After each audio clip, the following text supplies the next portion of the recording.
ہم وہی کہیں گے جو ہمارا دین ہم کو بتاتا ہے. عمل کرو تو تمہارا بھلا ہے، نہیں کوئی عمل کرے تو نقصان ہمارا نہیں ہے، اسی کا نقصان ہے.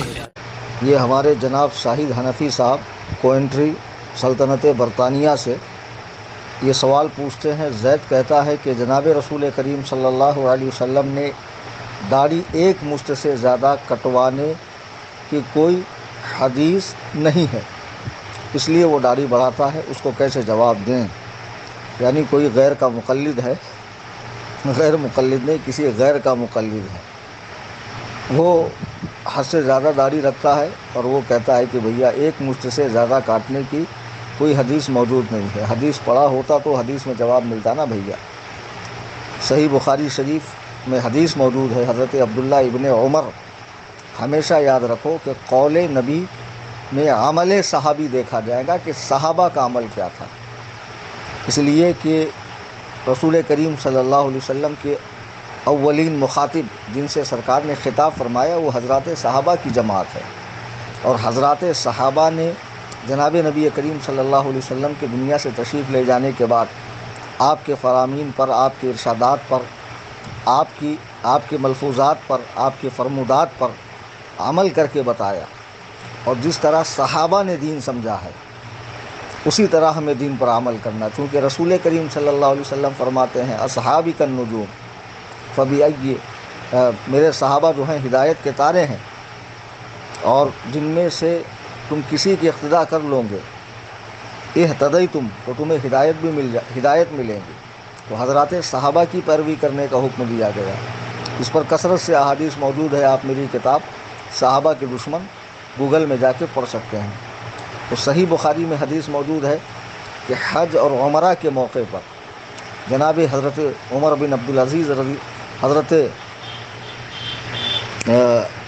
عبداللہ بن عمر صحابی رسول صلی اللہ تعالی علیہ وسلم حج اور عمرہ کے موقع پر لوگوں کو حدیث سنا رہے ہیں. اب آپ تو جانتے ہیں کہ حج کے موقع پہ کتنا بڑا مجمع ہوتا ہے. انہوں نے یہ کام گھر میں نہیں کیا، مسجد نبوی میں نہیں کیا، اور نہ انہوں نے یہ کام جو ہے محلے میں کیا، بلکہ حج کے موقع پر جب ہزاروں کی تعداد میں حجاج کرام موجود تھے اس وقت ان کے سامنے انہوں نے حدیث بیان فرمائی کہ رسول کریم صلی اللہ علیہ وسلم فرماتے ہیں مونچھیں پست رکھو اور داڑیاں بڑھاؤ. مونچھیں پست رکھو.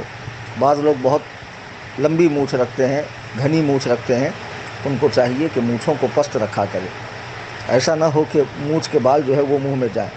پھر اس کے بعد وہ کہتے ہیں کہ نبی کریم صلی اللہ علیہ وسلم نے فرمایا کہ داڑیاں بڑھاؤ. یہ کہہ کر آپ نے خود اپنی داڑھی ہاتھ میں پکڑی اور ایک مشت سے جتنی زیادہ تھی انہوں نے کاٹ دی. یہ حدیث صحیح بخاری میں موجود ہے. اب اس سے پوچھو، حدیث تو بخاری میں موجود ہے اور صحابی کا عمل بھی موجود ہے. نبی کے ارشاد کو، قول نبی کو فہم صحابی سے سمجھنا ہوگا نا کہ صحابہ نے کیا سمجھا. تو انہوں نے تو ایسے سمجھا اس حدیث کو کہ بڑھاؤ کا مطلب یہ ہے کہ ایک مشت کے بعد کاٹ سکتے ہیں. یہ حدیث صحیح بخاری میں موجود ہے.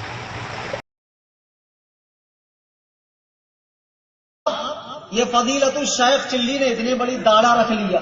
اب پہلے میں غیر مقلدین سے کہتا ہوں، خدا کی قسم منبر رسول سے چیلنج کرتا ہوں، جبل پور کے غیر مقلدوں نے اپنی ہی ماں کا دودھ پیا ہو، کسی کتیا کا دودھ نہ پیا ہو، تو اس داڑھی کو حدیث سے ثابت کر دیں، ورنہ صحیح بخاری اٹھا کر دیکھ لیں.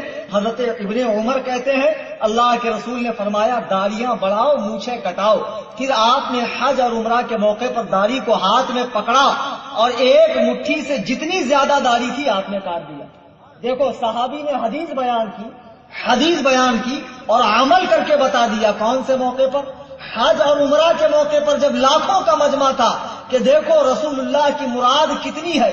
داڑھی ایسی ہو کہ آدمی کا چہرہ خوبصورت لگے، بندر نہ لگے آدمی کہ اس کو دیکھ کر نفرت ہونے لگے. اتنی داڑیاں رکھتے ہیں. فیس بک پر، واٹس ایپ پہ فوٹو گھوم رہی ہے اتنی بڑی.